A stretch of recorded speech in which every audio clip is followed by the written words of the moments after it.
What's up, guys? Ryan here again. What the hell? Let's do another one. On a roll, apparently.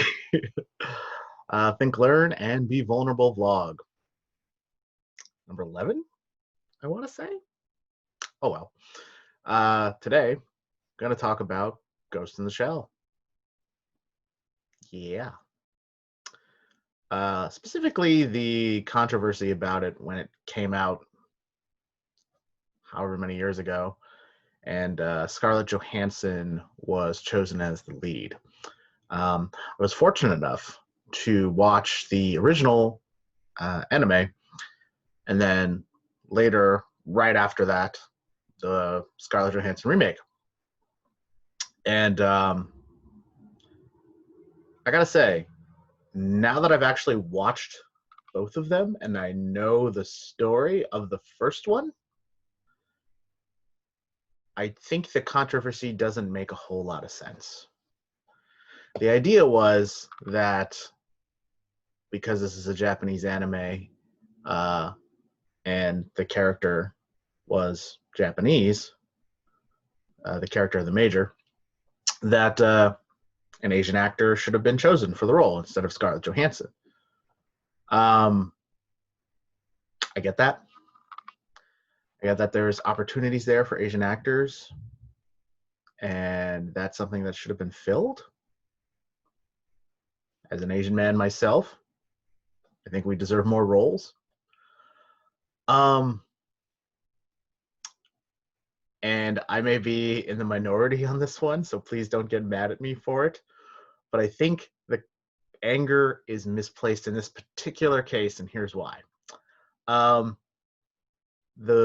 character that Scarlett Johansson plays is a robot, specifically an android. Ghost in the Shell means they took somebody else's brain and put it into a robotic shell. So the brain functions, but the brain controls the rest of the android body. So the Major doesn't have a race. Yeah, it's set in Japan, but that doesn't mean that she's necessarily Japanese. So I have no problems with Scarlett Johansson playing a robot. It's fine with me.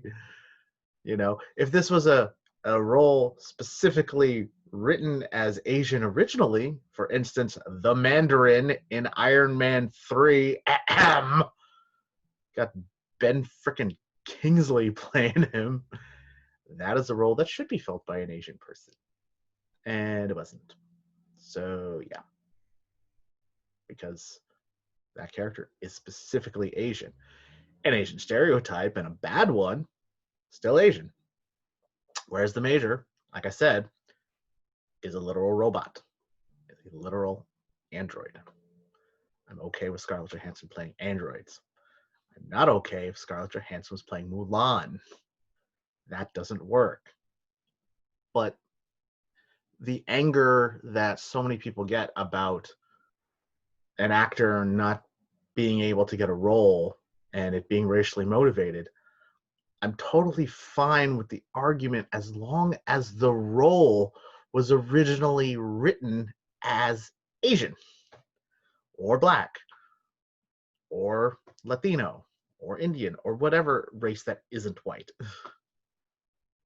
You know, Hollywood does have a large problem with whitewashing. Not denying that at all. I'm simply saying if a role is a white person, the role should go to a white person.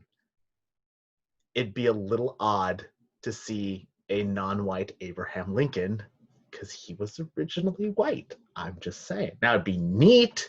It'd be a cool reimagining. I'd love to see Black Abraham Lincoln. I think that'd be awesome. I think it would put a really cool twist on the story.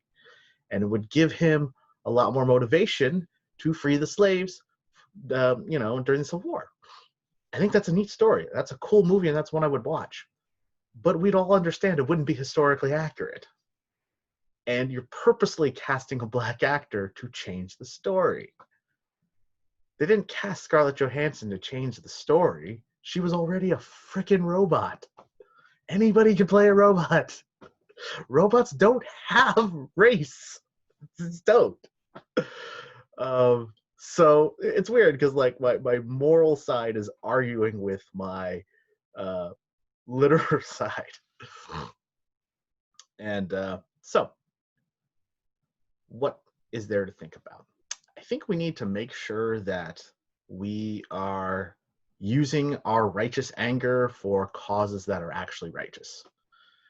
Um, I think we get outraged quite a bit, and a lot of the times it's justified. A lot of the times it's pretty clear what's going on. Because, quite frankly, a lot of the times these, schemes, and plots, and things that people do, it's pretty obvious.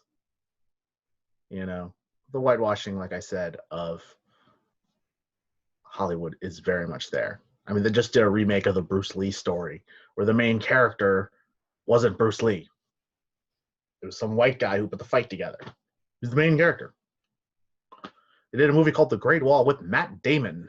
Even though Matt Damon wasn't necessarily the lead character, why is he there at all? Why does that character have to be white? I don't know. I mean, you wrote it intentionally that way. You could have just made him Asian. Like, it's not hard. That was an original story that was created for the movie. So you could have fixed it. It would have been fine. You could have just made it an all-Asian cast. I'd have seen it. Crazy Rich Asians proves that people will watch a movie with an all-Asian cast. This is not hard. There's a billion Asian people out there, more than a billion. There's a market for movies of representation. So what can we learn from this, though?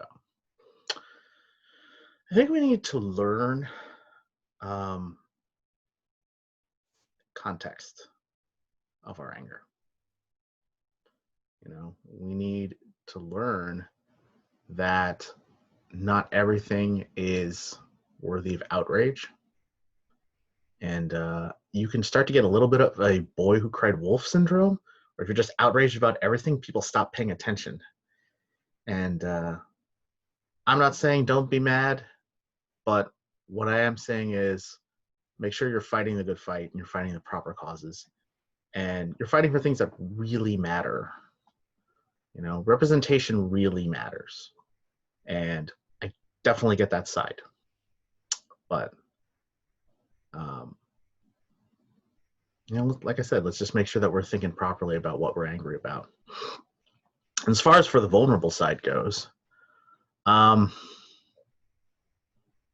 hate to say it, as an Asian man, I'm mad. There's so many wonderful Asian actors out there that do not get the credit and the praise that they deserve, or do not get the opportunities that they deserve. There's so many great Asian stories, but they're only being consumed by Asians. And I need to take a look at myself and say, am I representing my race well enough? I'm also half white, half Irish. Am I representing my Irish roots well enough? Am I being the example that I would like to see out there?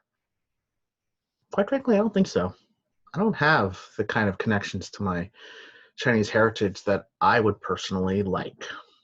Do I like Asian food? Yeah, of course. It's my favorite kind. It's delicious. Asian women and men, fucking awesome. I think we're hot and sexy and smart and cool. Thumbs up. But do I know a lot of cultural stuff? No. Celebrate Chinese New Year. Count to 10 in Cantonese. I really don't know much. I'm proud of my culture, but I don't know a lot of my culture. I know more about my Irish side, and that's not much either. So I don't know. It sucks to think how watching Ghost in the Shell makes you realize how disconnected you really are. But that's also sort of the point of the movie. Are we human if we're disconnected from ourselves? If my brain is put into a shell, into somebody else's body, am I still me? What is me? What defines me? I don't know. And since I don't have the kind of attachment to my culture that I would like to have, my own definitions of myself are something else. And I'm not defined by my culture. Shouldn't I be a little bit, though? Shouldn't part of me have an attachment to that culture? I hate to say it, I just don't. And that's sad.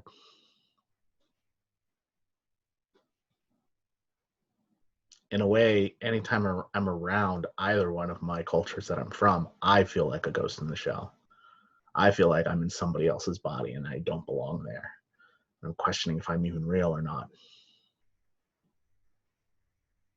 Yeah. I keep trying to do funny ones, keep trying to do happy ones, but god damn it, when you make a vlog called Think, Learn, and Be Vulnerable, it's gonna get sad at some point. It's gonna get, yeah. Well, anyway, I hope you guys like this one. I'll see you later.